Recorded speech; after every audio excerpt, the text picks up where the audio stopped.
សមាជិករបស់តុលាការកំពូលសិតតែជាអ្នកដែល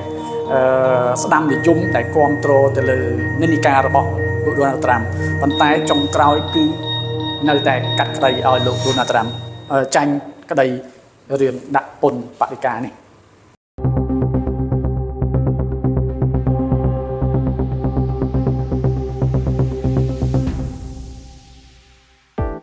យើងឃើញការពីថ្ងៃសុក្រតុលាការកំពូលរបស់សហរដ្ឋអាមេរិក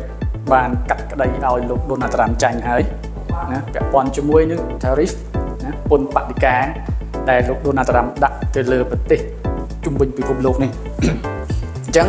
យើងឃើញតុលាការដំបូងតុលាការឧទ្ធររហូតដល់តុលាការកំពូលហើយតុលាការកំពូលសមាជិករបស់តុលាការកំពូលសិតតែជាអ្នកដែលស្ដាំនិយមដែលគ្រប់គ្រងទៅលើនិន្នាការរបស់លោកដូណាល់ត្រាំប៉ុន្តែចុងក្រោយគឺនៅតែកាត់ក្តីឲ្យលោកដូណាល់ត្រាំចាញ់ក្តីរឿងដាក់ពន្ធបរិការនេះហេតុអីបានជាលោកត្រាំត្រូវចាញ់ក្តីហ្នឹង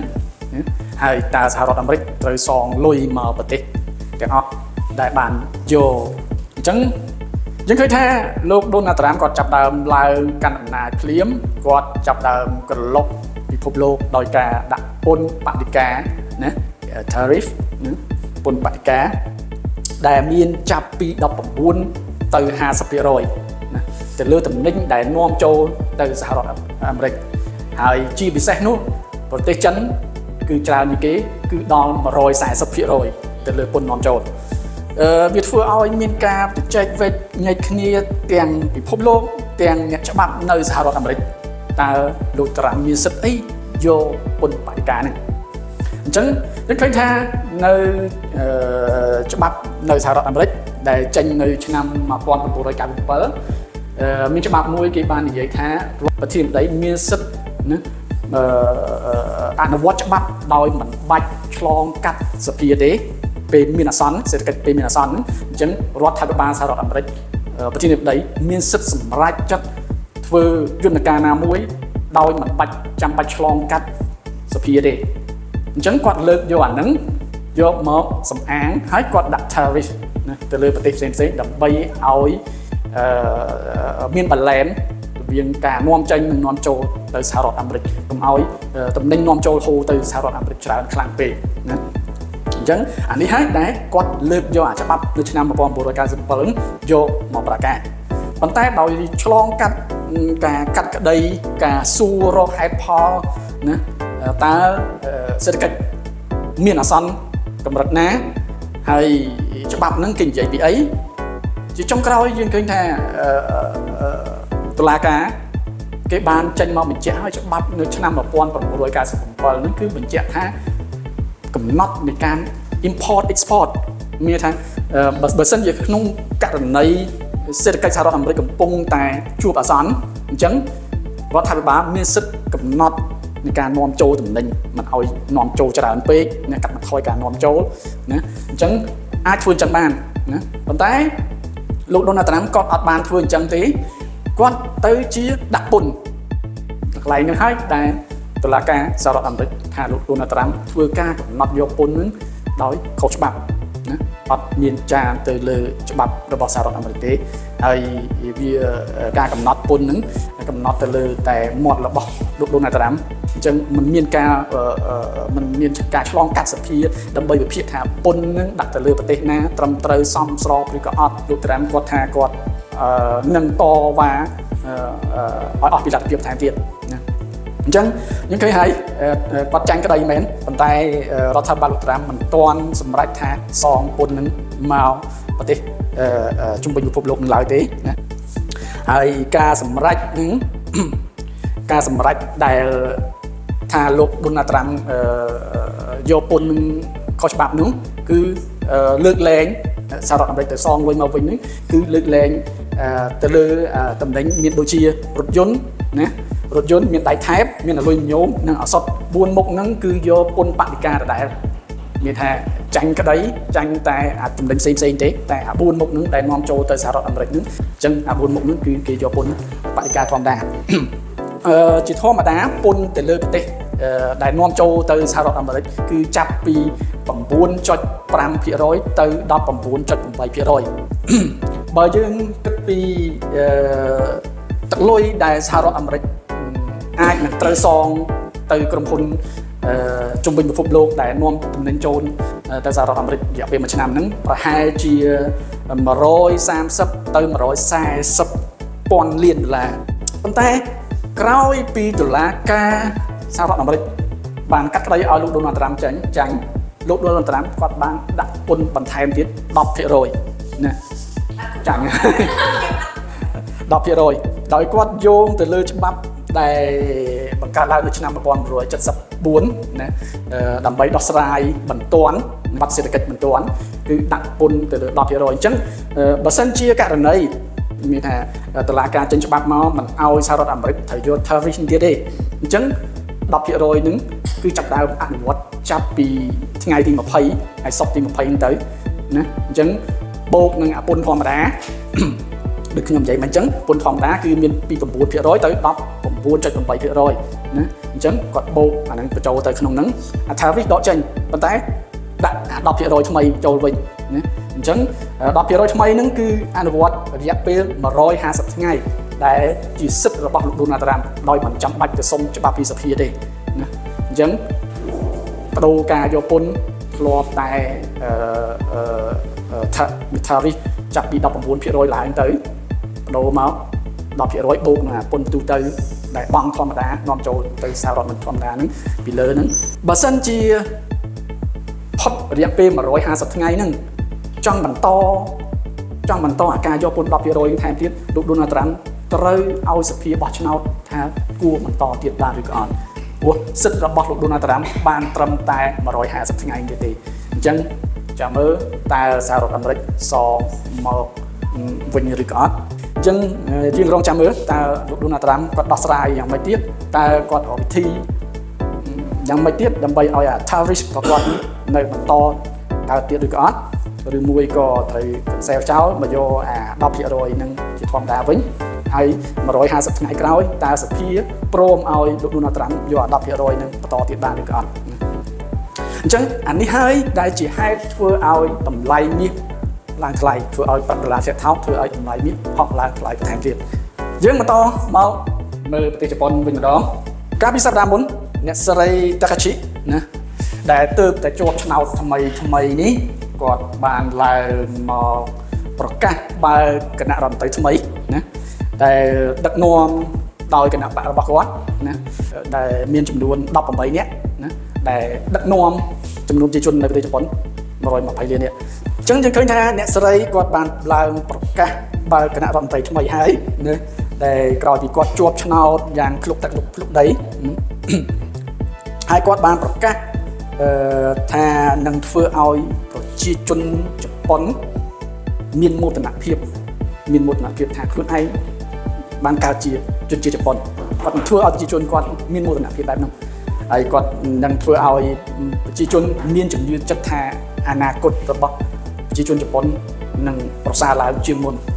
ហើយគាត់នឹងកែប្រែគេហៅកែប្រែរដ្ឋធម្មនុញ្ញ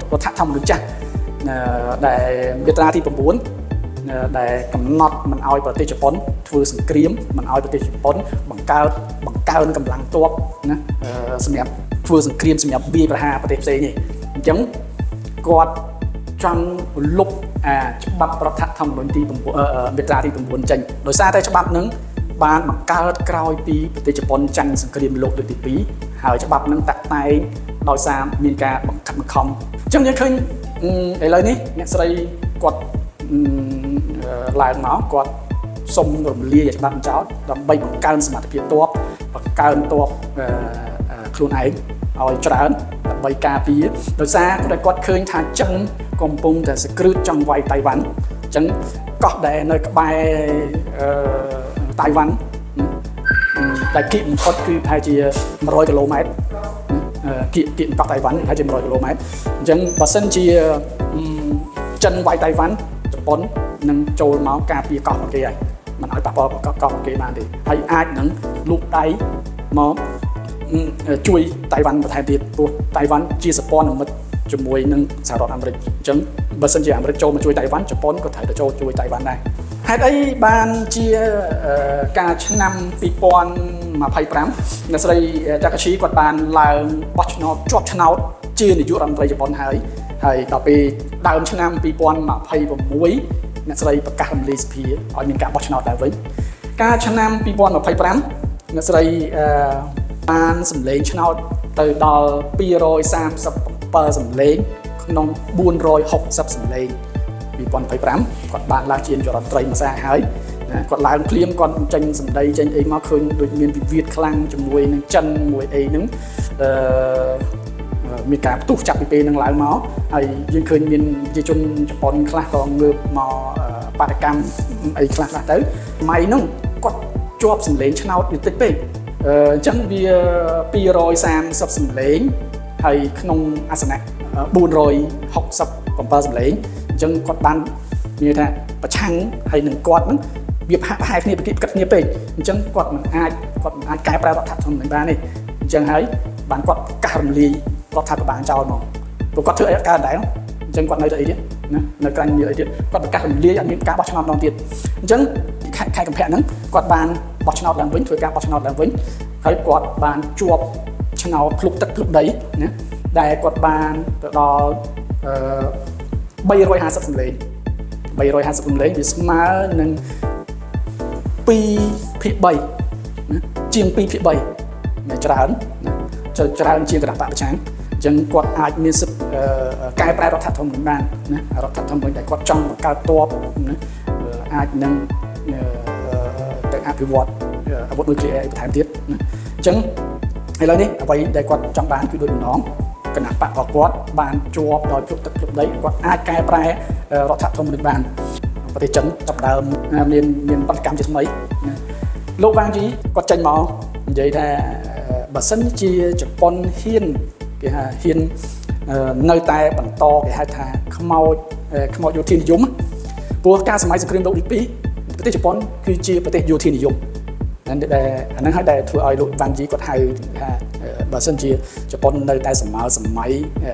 ខ្មោចយោធានិយមនឹងទៀតណាចិននឹងមិននៅស្ងៀមទេព្រោះគាត់ដឹងថាប្រទេសជប៉ុននៅតែមានបំណងគ្រប់គ្រងអាស៊ីដោយការសម័យសង្គ្រាមលោកទី2អញ្ចឹងចិននឹងមិនអនុញ្ញាតឲ្យជប៉ុនធ្វើចឹងបានទៀតទេបើសិនជាជប៉ុនអភិវឌ្ឍតបអភិវឌ្ឍអាវុធអីទំនើបបន្ថែមទៀតដើម្បីណាវាទីខាងក្រៅទៀតចិនគេមិនអនុញ្ញាតទេតើនៅអាស៊ីរវាងចិននិងជប៉ុនតើទៅជាយ៉ាងណាអាចកើតឡើងកម្ដៅបន្ថែមទៀតឬក៏យ៉ាងម៉េចទិន្នន័យសហរដ្ឋអាមេរិកសម្រាប់សប្តាហ៍នេះ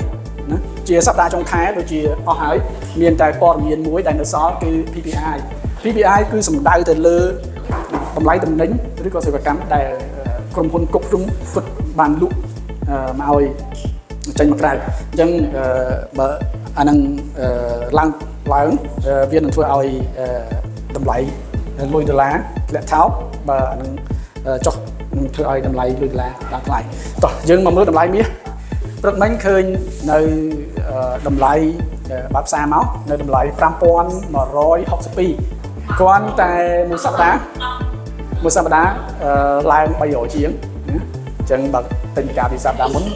គ្រប់មកណាអញ្ចឹងតម្លៃកពូរបស់មាសគឺ5593អញ្ចឹងបើសិនឡើងទៅប្រហែល5593នឹងបន្តឡើងថែមទៀតណាអញ្ចឹងនិន្នាការរបស់មាសនៅនិន្នាការ up ហើយ signal នៅ up អញ្ចឹងនៅបន្តឡើងទៀតសម្រាប់ Bitcoin វិញយើងឃើញ Bitcoin មួយរយៈនេះគឺធ្លាក់ខ្លាំងមែនទែនណាsupport របស់ Bitcoin គឺនៅត្រឹម59800ហើយតម្លៃ Bitcoin ព្រឹកមិញគឺ64603អញ្ចឹង Bitcoin នៅចុះមករកsupport ថែមទៀតណាអញ្ចឹងបើ break support នឹងធ្លាក់មកបន្ថែមទៀតហើយព្រោះនិន្នាការ Bitcoin នៅនិន្នាការ down signal នៅ down អញ្ចឹងនៅបន្តធ្លាក់មកច្រើនទៀតតម្លៃប្រេងវិញយើងឃើញ